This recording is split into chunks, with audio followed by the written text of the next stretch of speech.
இன்றைக்கி எங்களோட ஃபஸ்ட்டு கறி விருந்து அவ்வா வீட்டில். அதனால எல்லோரும் சீக்கிரமாக எழுந்திரிச்சு கிளம்பி திருப்பூர் போயிட்டுருக்கோம். பப்பியும் கூட கூட்டிகிட்டு போயிருந்தோம். அங்கே போயிட்டு பிரேக்ஃபாஸ்ட் சாப்பிட்டுட்டு அப்படியே கொஞ்ச நேரம் எல்லாம் ஜாலியாக டைம் ஸ்பெண்ட் பண்ணிகிட்டு இருந்தோம். அப்போ தான் சித்தப்பா வந்து கம்பெனிக்கு கூட்டிகிட்டு போனாங்க.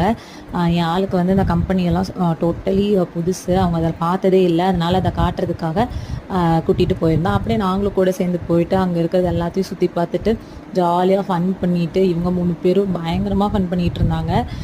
அதெல்லாம் பண்ணி முடிச்சுட்டு லன்ச் டைமுக்கு தான் வீட்டுக்கு வந்தோம்.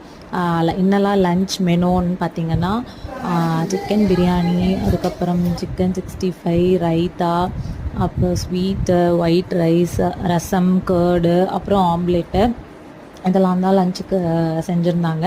இதெல்லாம் சாப்பிட்டுட்டு அப்புறம் டெசர்ட் சாப்பிடாம எப்படி, அப்புறம் அருண்லேருந்து இந்த ஸ்லைஸ் இட் அப்படின்னு சொல்லிட்டு ஏதோ ஒரு கேக் மாதிரி இருந்துச்சு. பட் அது ஐஸ்கிரீம் தான், அதோடய ஃப்ளேவர் நல்லா இல்லை, எனக்கு சுத்தமாக பிடிக்கல. ஸோ அதையும் சாப்பிட்டுட்டு அப்படியே சீம்பால்